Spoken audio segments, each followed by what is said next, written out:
Hi, this is Michelle Caskew from Homeschool-Your-Boys.com, and today I want to talk to you about ways that we can find out what's going on in our sons' hearts. As moms of boys, sometimes we can feel like our boys are shutting us out, or we can just feel like they're not talking to us as much as we would like them to. Being females ourselves, we are used to wanting to express all of the emotions and the thoughts and the feelings that we are having.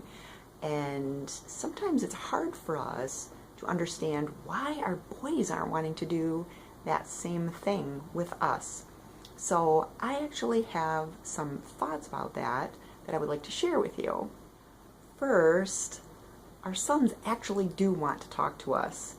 Sometimes they want to talk to us about things like dinosaurs and cars and video games and sports and things that don't necessarily interest us.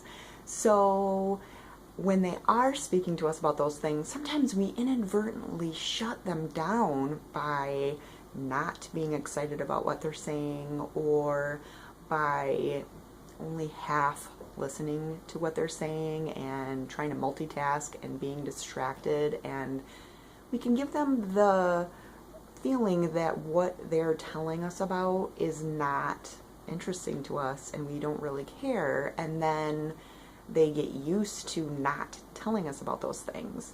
Whereas if when they do speak to us about things, whether it's something we're interested in or not, if we let them know that we are interested, that we do want to have conversations with them, that we do want them to tell us about these things, then they will have more of a tendency to talk to us about important stuff and about some of those feelings and things when they're ready. That's my first tip, is if your boys are talking to you, listen, no matter what it's about. Don't give them the opinion or the thought that what you're doing is more important than what they're trying to say to you. Another tip is that sometimes our young boys will have a tendency to have these amazing and crazy dreams for their lives.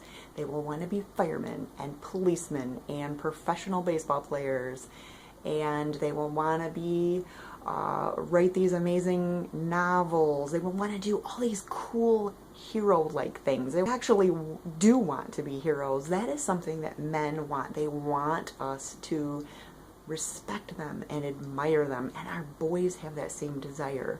So when your son has an idea about something that's heroic or giant or seems unattainable, don't be a dream killer. Don't feel like you have to be the one to get him back to thinking about reality, or to get his feet back on the ground. That will naturally happen as he has more life experiences, and that reality will set in, and he'll realize that he's not going to be Superman. But it does not do any good for us as moms to feel like every time our boys have a wild and crazy dream that we need to burst that bubble and make sure that we keep their feet on the ground. That's not going to help anyone. It just has a tendency to make our boys feel like we don't believe in them, or we don't think that they can do great things, because guess what? Our boys can do great things. They just need our encouragement and for them to feel that their parents believe in them. So when our boys have these amazing and cool ideas, it's important for us to dream with them, get excited for them, believe in them, help them to try to make those dreams a reality. Someone is going to be a professional baseball player. Someone is going to be an actor on the big screen. Some of our boys are going to become the next televangelist, or the next missionary that goes off to Africa, or the next astronaut that starts a colony on Mars. So who are we to say that it's not going to be our son? So as our boys have these amazing and cool dreams, let's help them try to make them a reality. And if they don't end up realizing that dream, if they're way up here in what they want to do and they end up here, that's okay. At least they'll be happy, they will have given it a shot, and they will know that their parents love them and believe in them. So if you're doing all of these things and your son is still not talking to you and opening up to you, I have another tip. Think about when you're trying to talk with him. There are two excellent times to try to have conversations with our sons. One is right before bed.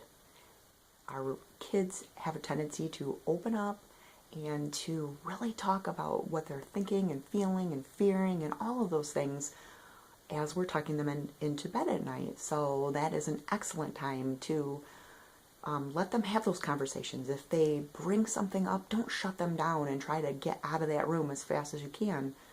Take the time to listen and to encourage them to open up with you.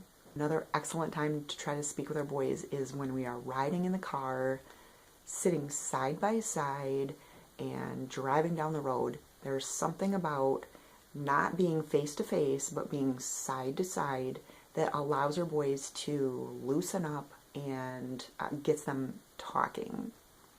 So come up with a reason for why you would need to be in the car together, whether it's running errands or if they come to get groceries with you or whatever it is. Just take advantage of that opportunity. So I hope that those tips have helped you. It's important for us as parents to know what's going on in our kids' minds and to know about their hopes and their dreams and their fears.